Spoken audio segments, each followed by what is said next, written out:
Meet Derek. He's 37 years old, works as a senior accountant in Columbus, Ohio, earning $84,000 a year. He's smart. He reads the Wall Street Journal. He knows what an ETF is. And yet, the richest man he knows isn't a client. It's his neighbor Tom, who owns 3 laundromats.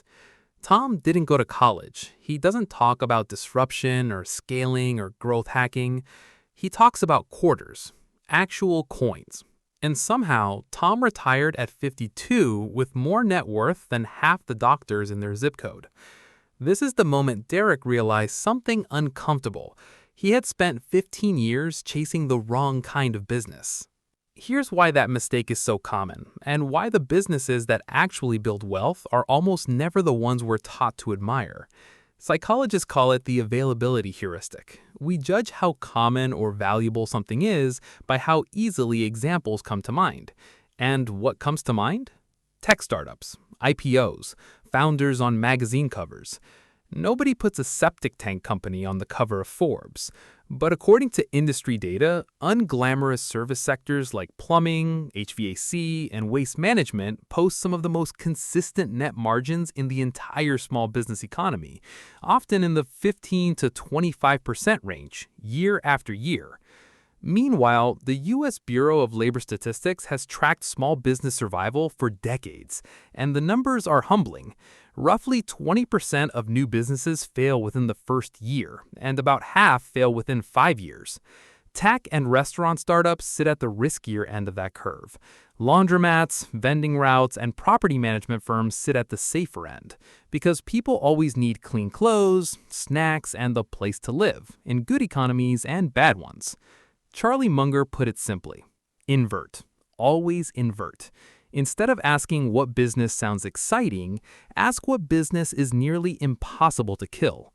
That single reframe is where real wealth quietly begins. There's a status cost to boring businesses. Owning a car wash doesn't win you admiration at a dinner party the way saying you're building an app does. This is status signaling at work. We often choose careers and investments that make us look successful, rather than ones that make us actually wealthy. Morgan Housel writes about this exact tension in The Psychology of Money. Wealth is what you don't see. The flashy business owner leasing a downtown office is often poorer on paper than the guy running 4 vending machine routes out of his garage. And Thomas Stanley's research in The Millionaire Next Door found something almost identical decades earlier. Most American millionaires are business owners in unsexy trades. Contractors, scrap metal dealers, pest control operators, living well below their means while their bank balances quietly compound. So let's walk through 10 of these businesses, not to romanticize them, but to understand the economic mechanics that make them work. Laundromats. Low staffing needs, cash flow positive from day one in many cases, and recession resistant because people wash clothes whether the economy is booming or not. Industry reports commonly cite net margins near 20 to 35% for well-run locations. Vending machine routes. Minimal overhead, scalable by simply adding machines, and increasingly automated with cashless payment systems that cut theft losses. Self-storage facilities. The self-storage industry has grown into a multi-billion-dollar sector in the U.S., driven by downsizing, moving, and clutter, demand that barely dips in recessions. HVAC and plumbing services. Essential, recurring, and increasingly consolidated by private equity precisely because cash flow is so predictable. Every home eventually needs a repair, no matter the stock market's mood. Pest control. Contract-based, recurring revenue, low churn. Customers rarely switch providers once trust is established. Car washes. High margins once the initial equipment is paid off, with subscription models now pushing recurring monthly revenue instead of one-off visits. Property management. Fees scale with the properties managed, and demand grows every time a landlord decides they'd rather collect a check than fix a toilet at midnight. Junk removal and dumpster rental. Every renovation, move, and estate cleanout needs it, a business tied to constant, unglamorous human activity. ATM ownership and routes. Transaction fees add up quietly, machine by machine, transaction by transaction. Commercial cleaning services. Contracts renew automatically. Client relationships are sticky, and margins improve as routes are added to existing staff schedules. Notice the pattern. Every single one of these businesses shares 4 traits: recurring revenue, essential demand, low glamour, and a wide moat built from unattractiveness rather than innovation. Warren Buffett has said for decades that he looks for businesses protected by a moat, something that keeps competitors out. Sometimes that moat isn't a patent. Sometimes it's simply that nobody else wants to deal with grease traps or dryer lint. But here's what almost nobody notices. None of these businesses work through luck. They work through the same financial principles that govern index funds and retirement accounts: cash flow, reinvestment, and time. Let's say Tom bought his first laundromat for $150,000, financed partly through an SBA loan. If it nets $40,000 a year after expenses, that's a return on investment north of 25%, even before he reinvests profits into a second location. Compare that to the S&P 500's long-run historical average return of roughly 10% annually before inflation, or around 7% after adjusting for inflation, according to data widely cited by sources like Vanguard and Morningstar. Index investing is still one of the most reliable wealth-building tools ever created for the average person. Jack Bogle built an entire philosophy and an entire industry around that idea.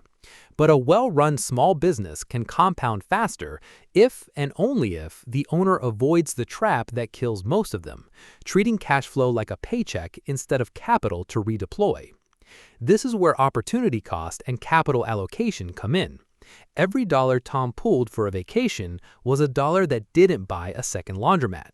Every dollar he reinvested compounded into more machines, more locations, more recurring cash flow. Let's compare 2 people making career decisions at the same starting point. Person A takes his $60,000 in savings and pours it into a trendy e-commerce brand, chasing a viral product. He works 70-hour weeks. After 18 months, rising ad costs and thin margins catch up with him, a pattern common enough that industry reports on paid social-dependent retail brands frequently point to shrinking profitability as platforms raise prices. He closes the business having lost most of his capital. Person B takes the same $60,000, uses it as a down payment on a laundromat with SBA financing, and nets $35,000 a year after expenses. He reinvests most of it. After 5 years, Person A has rebuilt some savings from a day job. Person B owns 2 locations, netting a combined $70,000 annually. After 10 years, Person A has modest retirement savings. Person B owns 4 locations, has paid off the original debt, and nets over $150,000 a year in mostly passive income.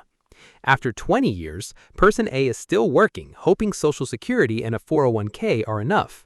Person B has sold 2 locations to a regional operator for a lump sum, keeps 2 for cash flow, and has quietly built a net worth in the 7 figures without ever going viral, without ever raising venture capital, without ever appearing in a magazine. Nobody wrote a documentary about Person B. That was never the point. Peter Lynch used to say, invest in what you understand. The businesses on this list are almost aggressively easy to understand. There's no disruption to explain, no total addressable market slide deck, no 10-year bet on a technology that might not exist yet. Howard Marks has spent his career reminding investors that the market rewards discipline and a margin of safety far more often than it rewards excitement.